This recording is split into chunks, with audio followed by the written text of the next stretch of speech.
God's preparing us to extend the tent. Can't do that alone.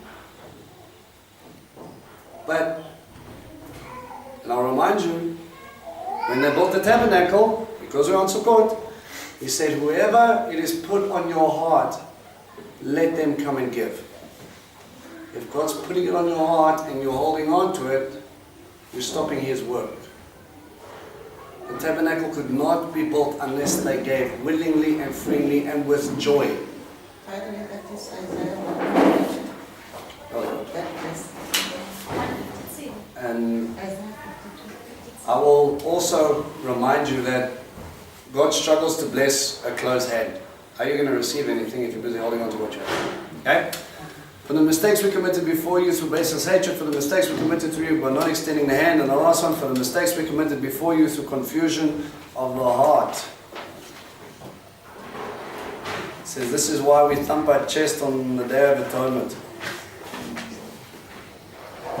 Laziness, emotional, confusing, draining stuff, and we cloud our own judgment because it's what we want, how we want. I know this has been a hard session, guys. We went from warm fuzzies and yay for God to let's make reflection and let's make right with God. I will encourage you though. Yom Kippur, as tough as it can be the most beautiful day of all the calendar, because God says this day we're going to spring clean and we're going to clear the air. I mean, how many of us have had that, right? You have a disagreement with someone and you walk past someone and you know it's not really clean. You're like, no, I'm forgiving you. No, it's fine. No, everything's fine. Love you. Don't want to sit next to them. And you walk away. And there's always this big white elephant in the room. But one day you sit down together and you know what, hey guys, you know what, I still love you. I know we've had our differences, but you know what, I need you to be there, and I want this, and I want this for you, and this is why I said what I said.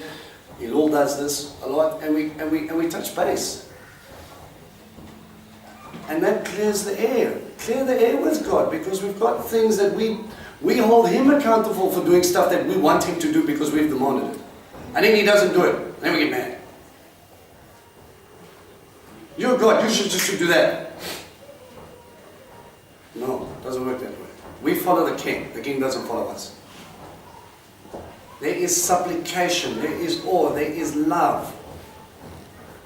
Get back to the heart of your relationship with God. And if you go through this and you feel flat, that's a good thing, because you start to understand, I've made mistake.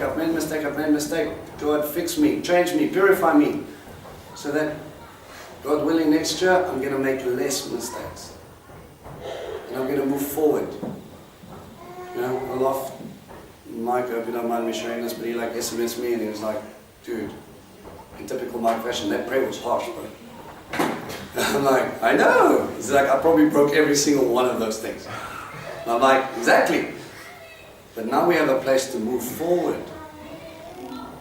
Now we have a place where God goes, these are the areas I want improvement. It seems like a lot, but let me flow through you to get it right. All you need to do is give me your heart and your feet. And don't run to do sin. Don't go through Yom Kippur and feel bad and fix up and then you feel okay and then we can celebrate with God. But in the midst of it, you're creating new sin and new problems for yourself. Yom Kippur comes annually. This is not a once-off. Elul comes again. Yeah, you go through 3 Eluls and you remember. You keep very short accounts of people because you know God is not going to let that go. Okay? Anything else? Gotta love baby. Alright, prayer time is happy time.